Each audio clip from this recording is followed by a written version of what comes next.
What is up, guys? Welcome back to another episode. Today I got a couple errands to run, and then we're going to come back and get a lot of stuff done at the house, hopefully.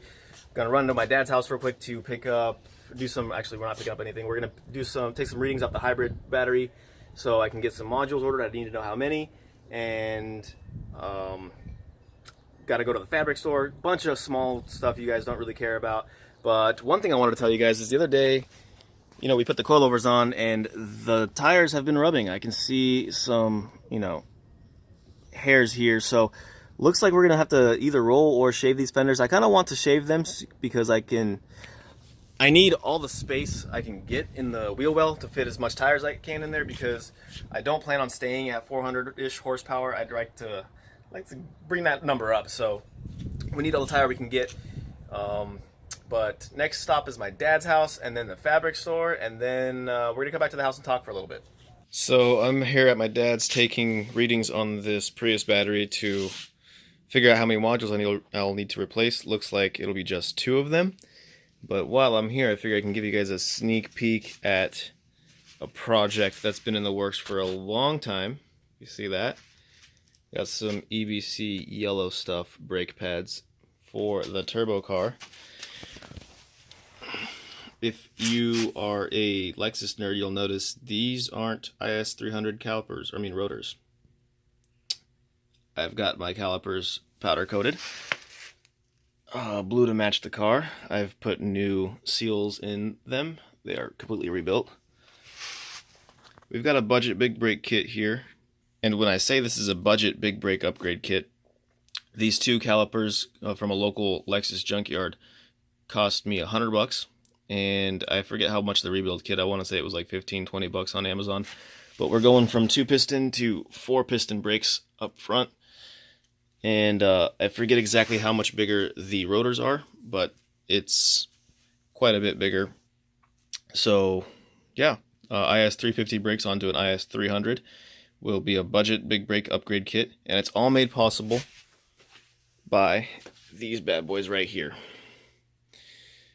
I'll go into more details on where you can get these from and why they're so important when the time comes.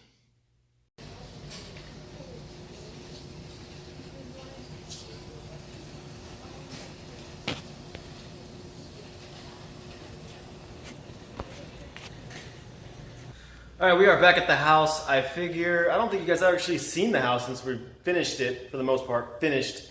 It's kind of a relative term. Houses are like cars, you're never really done. Got a couple other projects to do, including mounting this TV to the wall. I need to run an electrical box back behind it because we don't want any wires showing, and we're not going to have a cabinet down there, so it'll be just the TV on the wall and that's it. But we got the floors in. We got the kitchen done. Becca picked up this awesome table off Craigslist. We got a light being made by my friend Jason, who is a fabricator for Full Race. So he's going to fab up a light for us. Rebecca designed it, and I'm going to wire it up to make it into a fixture. But for the most part, the kitchen is done. I just need to figure out a trash can situation. I'm gonna make that drawer into like a slide out trash can. Let me show you guys what Rebecca and I are calling our office. I built this desk here. I know it's a little messy, so please excuse the mess. I built the desk here so Rebecca will have her workstation. I'll have mine in the corner. I'm gonna set up my desktop computer here in the corner and probably get a monitor mounted on the wall or something. I want to build a shelf for all the internet stuff, get it off the floor, because I put these floors in and I want to be able to clean them. And here I have my 3D printer set up. Right now I am still trying to learn how to use it and make it legit. But so I want to talk to you guys about things to 3D print. I want to make some RacecarAndChill keychains or something. Let me know in the comments what you guys think as far as like ideas, whether keychains are going to be cool or not, or really anything you can think of. And another thing we're going to be working on today, I'm going to make a separate video for it.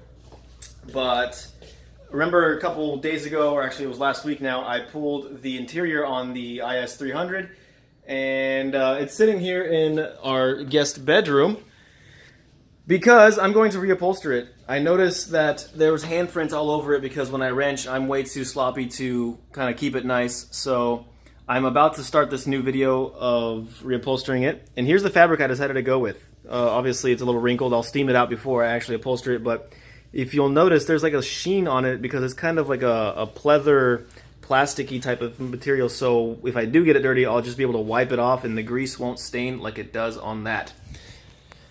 After I finish that tonight, I am going to my friend Cody's house. Cody is super knowledgeable on the IS300 platform, and he is going to teach us how to modify a stock fuel pump hanger on an IS300 so we can tap it for a return line and put a bigger fuel pump in it, aka for boost. So if you guys want to make sure you get in all these videos, make sure you hit the little bell notification icon on the bottom of this video. It will make sure you guys get a notification every time I do post a video. And if you like what you guys see, make sure you comment, like, and subscribe, and we'll see you on the next video.